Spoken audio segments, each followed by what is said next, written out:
Israel ਦੇ ਦੁਆਰਾ ਲਗਾਤਾਰ ਜਿਹੜਾ ਹੁਣ ਗਰਾਊਂਡ ਦੇ ਉੱਤੇ ਵੀ ਹਮਲੇ ਸ਼ੁਰੂ ਕੀਤੇ ਗਏ ਆ। ਇਸ ਟਾਈਮ ਖਬਰ ਇਹ ਆ ਰਹੀ ਆ ਵੀ ਇਜ਼ਰਾਈਲ ਦੇ ਦੁਆਰਾ ਕਾਫੀ ਜ਼ਿਆਦਾ ਜਿਹੜੀਆਂ ਟਨਲਸ ਆ, ਹਮਾਸ ਦੀਆਂ ਟਨਲਸ ਆ, ਉਹਨਾਂ ਨੂੰ ਹਿੱਟ ਕੀਤਾ ਗਿਆ ਆ, ਉਹਨਾਂ ਉੱਤੇ ਹਮਲੇ ਕੀਤੇ ਗਏ ਆ। ਇਜ਼ਰਾਈਲ ਨੇ ਗਰਾਊਂਡ ਅਫੈਂਸਿਵ ਆ ਉਸ ਨੂੰ ਤੇਜ਼ ਕੀਤਾ ਆ। ਜ਼ਮੀਨੀ ਪੱਧਰ ਦੇ ਉੱਤੇ grounds on the boots on the ground ਜਿਹਨੂੰ ਕਿ ਆਖਦੇ ਆ ਵੀ ਉਸ ਦੇ ਵਿੱਚ ਵਾਧਾ ਕੀਤਾ ਹੈ। ਟੈਂਕਾਂ ਦੇ ਨਾਲ ਕਾਫੀ ਭਾਰੀ ਜਿਹੜੀਆਂ ਫੋਰਸਿਸ ਆ ਗਾਜ਼ਾ ਪੱਟੀ ਦੇ ਇਰਦ ਗਿਰਦ ਜਿਹੜੀਆਂ ਆ ਉਹ ਗਾਜ਼ਾ ਸ਼ਹਿਰ ਦੇ ਮੇਨ ਦੇ ਇਰਦ ਗਿਰਦ ਜਿਹੜੀਆਂ ਉਹ ਪਹੁੰਚੀਆਂ ਹੋਈਆਂ ਨੇ। ਉਧਰ ਨੇਤਨਿਆਹੂ ਦੇ ਉੱਤੇ ਦਬਾਅ ਜਿਹੜਾ ਪਾਇਆ ਜਾ ਰਿਹਾ ਸੀਗਾ ਸੀਜ਼ ਫਾਇਰ ਨੂੰ ਲੈ ਕੇ, ਤੇ ਨਾਲ ਦੇ ਨਾਲ ਉਸ ਦੇ ਰੈਜ਼ਿਗਨੇਸ਼ਨ ਅਸਤੀਫੇ ਨੂੰ ਲੈ ਕੇ ਉਸਨੇ ਉਲਟ ਜਿਹੜਾ ਉਹ ਕਿਹਾ ਆ, ਉਹਨੇ ਕਿਹਾ ਵੀ ਕਿਸੇ ਤਰੀਕੇ ਦੀ ਸੀਜ਼ ਫਾਇਰ ਨਹੀਂ ਹੋਊਗੀ। ਉਸਨੇ ਅਮਰੀਕਾ ਦਾ ਉਦਾਹਰਨ ਦਿੰਦੇ ਹੋਏ ਕਿਹਾ ਵੀ 9/11 ਤੋਂ ਬਾਅਦ ਦੇ ਵਿੱਚ ਕੀ ਕੋਈ ਅਮਰੀਕਾ ਨੂੰ ਕਹੂਗਾ ਵੀ ਤੁਸੀਂ ਸੀਜ਼ ਫਾਇਰ ਜਿਹੜਾ ਉਹ ਕਰੋ। ਸੋ ਉਸੇ ਤਰੀਕੇ ਨਾਲ ਇਜ਼ਰਾਈਲ ਜਿਹੜਾ ਆ ਉਹ ਆਪਣੇ ਪੱਧਰ ਦੇ ਉੱਤੇ ਕਾਰਵਾਈ ਜਿਹੜੀ ਆ ਉਹ ਕਰ ਰਿਹਾ ਹੈਗਾ ਆ। ਉਸ ਦੇ ਰੈਜ਼ਿਗਨੇਸ਼ਨ ਦੀ ਮੰਗ ਇਸ ਲਈ ਚੱਲ ਰਹੀ ਸੀ ਉਸ ਦੇ ਹੀ ਮੁਲਕ ਦੇ ਵਿੱਚ ਅਸਤੀਫੇ ਦੀ, ਵੀ ਕਿਉਂਕਿ ਉਹਦੀ ਨਲਾਇਕੀ ਇਸ ਕੰਮ ਦੇ ਵਿੱਚ ਆਈ ਵੀ ਐਡਾ ਵੱਡਾ ਹਮਲਾ ਆ ਉਹ ਹਮਾਸ ਦੇ ਦੁਆਰਾ ਇਜ਼ਰਾਈਲ ਦੇ ਉੱਤੇ ਕਿੱਦਾਂ ਕਰ ਦਿੱਤਾ ਗਿਆ ਆ। ਸੋ ਪੋਲੀਟੀਕਲ ਓਪੋਨੈਂਟਸ ਨੇ ਉਸ ਦੇ ਅਸਤੀਫੇ ਦੀ ਜਿਹੜੀ ਉਹ ਮੰਗ ਕੀਤੀ ਆ ਵੀ 7 ਅਕਤੂਬਰ ਦਾ ਇਹ ਹਮਲਾ ਆ ਉਹ ਰੋਕਣ ਦੇ ਵਿੱਚ ਨਾਕਾਮਯਾਬ ਰਿਹਾ, ਜਿਸ ਦੇ ਕਰਕੇ ਇਜ਼ਰਾਈਲ ਦੇ ਵਿੱਚ 1400 ਲੋਕ ਜਿਹੜੇ ਉਹ ਮਰੇ ਆ ਤੇ ਸੈਂਕੜੇ ਹੀ ਜਿਹੜੇ ਆ ਉਹਨਾਂ ਨੂੰ ਅਗਵਾ ਕਰ ਲਿਆ ਗਿਆ ਸੀ। ਹੁਣ ਉਸ ਦਿਨ ਤੋਂ 7 ਅਕਤੂਬਰ ਤੋਂ ਬਾਅਦ ਦੇ ਵਿੱਚ ਹੀ ਇਜ਼ਰਾਈਲ ਨੇ ਲਗਾਤਾਰ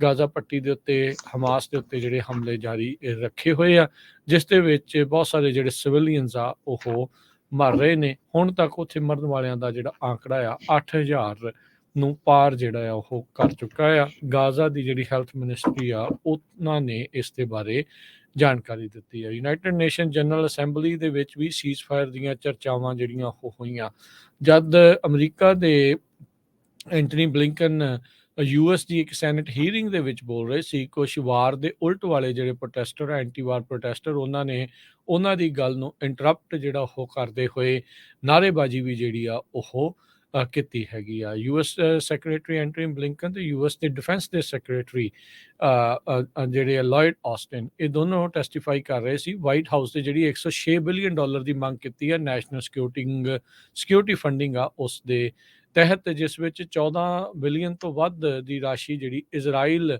ਦੇ ਮਿਲਟਰੀ ਐਫਰਟਸ ਦੇ ਲਈ ਜਾਣੀ ਸੀ ਹਮਾਸ ਦੇ ਉਲਟ। ਸੋ ਕਹਿੰਦੇ ਵੀ ਇੱਕ ਇੱਕ ਕਰਕੇ ਜਿਹੜੇ ਪ੍ਰੋਟੈਸਟਰਸ ਆ ਉਹਨਾਂ ਨੇ ਵੇਟ ਕੀਤੀ।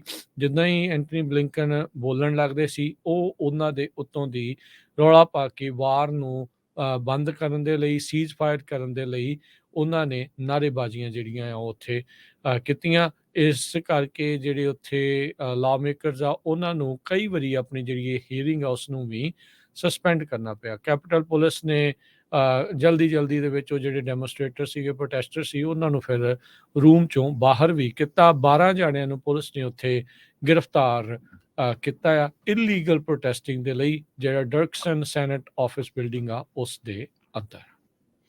ਇਜ਼ਰਾਈਲ ਦੀ ਮਿਲਟਰੀ ਲਗਾਤਾਰ ਗਾਜ਼ਾ ਦੇ ਵਿੱਚ ਐਂਟਰ ਕਰ ਰਹੀ ਹੈਗੀ ਆ ਤੇ IDF ਨੂੰ ਟਾਰਗੇਟ ਕਰ ਰਹੀ ਆ, ਹਮਾਸ ਦੇ ਐਂਟੀ ਟੈਂਕ ਰਾਕਟ ਪੋਜੀਸ਼ਨਸ ਨੂੰ ਹਿੱਟ ਕਰ ਰਹੀ ਆ।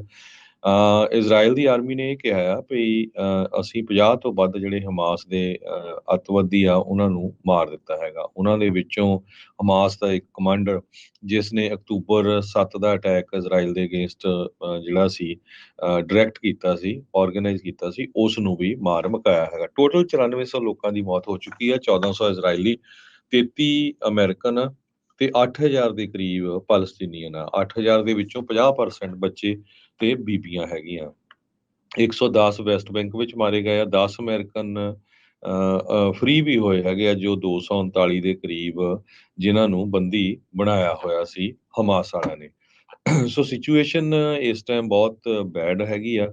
UN ਨੇ ਕਿਹਾ ਵੀ ਅਸੀਂ ਕਿਸੇ ਤਰ੍ਹਾਂ ਦੀ ਉੱਥੇ ਜਿਹੜੀ ਹੈਲਪ ਕਰਨ ਦੇ ਲਈ ਜਿਹੜਾ ਆ ਸਾਨੂੰ ਬਹੁਤ ਪਰੇਸ਼ਾਨੀਆਂ ਆ ਰਹੀਆਂ ਹੈਗੀਆਂ, ਕਿਉਂਕਿ ਲਗਾਤਾਰ ਬੰਬਾਰਡਮੈਂਟ ਹੋ ਰਹੀ ਆ। ਜੇ ਕਹਿੰਦੇ ਇੰਨਾ ਜ਼ਿਆਦਾ ਸਿਵਲ ਅਨਰੈਸਟ ਹੋ ਗਿਆ ਤੇ ਜੋ ਅਸੀਂ ਖਾਣ ਪੀਣ ਦਾ ਸਮਾਨ ਵੰਡਣਾ ਵੀ ਚਾਹੁੰਦੇ ਆ ਉਹ ਵੰਡ ਨਹੀਂ ਹੋਊਗਾ। UN ਦੀ ਏਜੰਸੀ ਨੇ ਸੀਜ਼ ਫਾਇਰ ਕਰਨ ਦੇ ਲਈ ਇਮੀਡੀਏਟਲੀ ਕਿਹਾ ਆ।